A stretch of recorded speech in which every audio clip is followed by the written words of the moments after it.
বারবার ঘুরে আসছে পুরনো ঢাকার মিটফোর্ড হাসপাতালের সামনে। একেবারে দিনে দুপুরে গত বুধবার যেই মর্মান্তিক দৃশ্য, অনেকগুলো ভিডিও ক্লিপ নিশ্চয়ই দেখেছেন।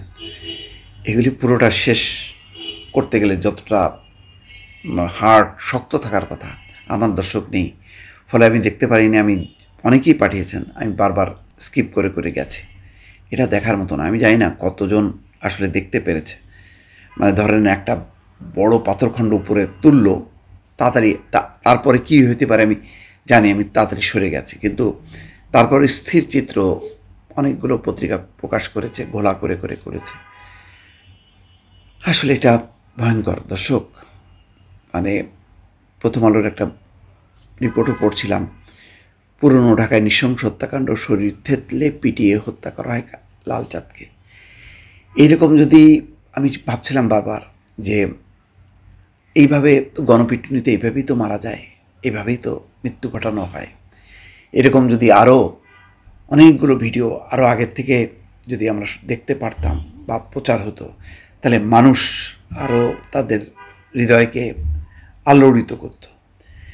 কিন্তু এটাও সত্য দর্শক, এই যে আপনাকে আমাকে আলোড়িত করলো আজকে, কালকে, 3 দিন পর 4 দিন পর কিন্তু আমরা ভুলে যাব। আমরা আর একটা ঘটনার জন্য অপেক্ষা থাকবো। তারপর অনেকগুলো ঘটনা ঘটবে, ওইগুলোর ভিডিও থাকবে না। তারপর হঠাৎ করে একটা ভিডিও আসবে।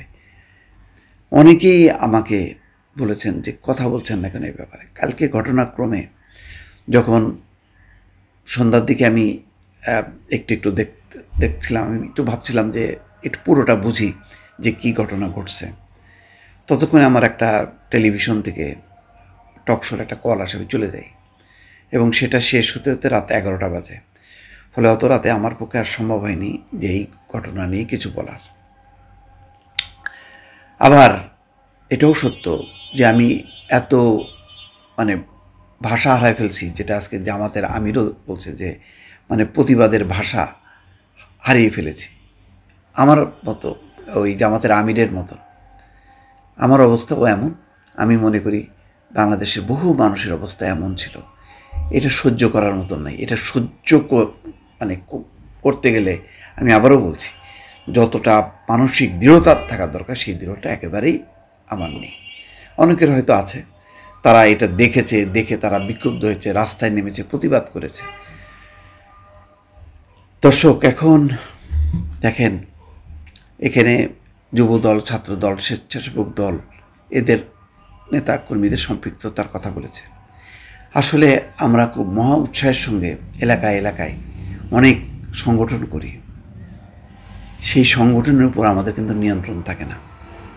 আর এখন এইসব সংগঠন কীভাবে হয় জানেন?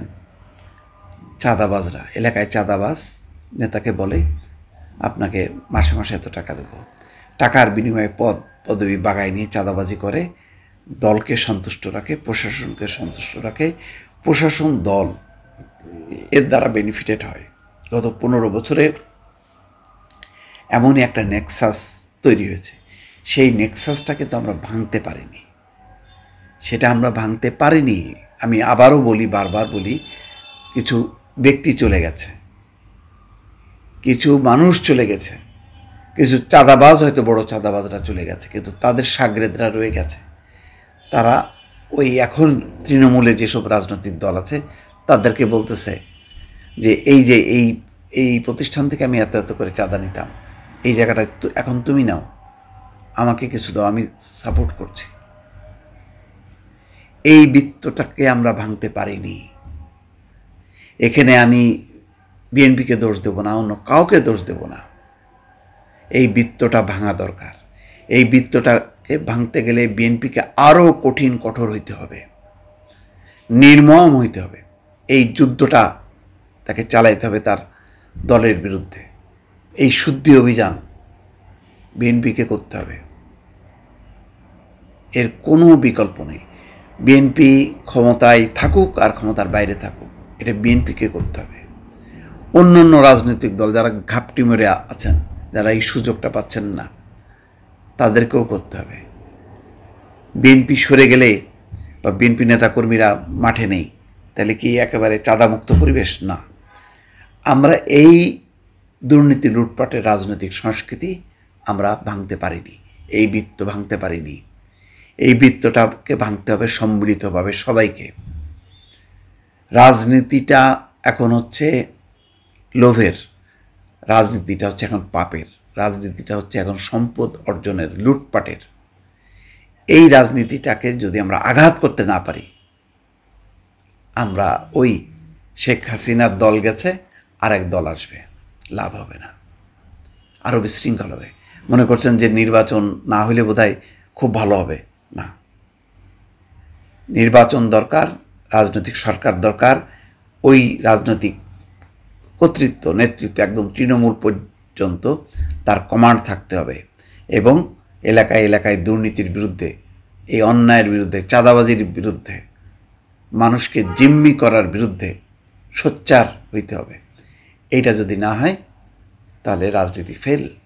আবারও তখন মানুষ আফসোস করবে শেখ হাসিনাই তো ভালো ছিল। এখন কি আমরা সেদিকেই যাচ্ছি? এটা একটা প্রশ্ন। দর্শক ভালো থাকবেন। আল্লাহ হাফেজ।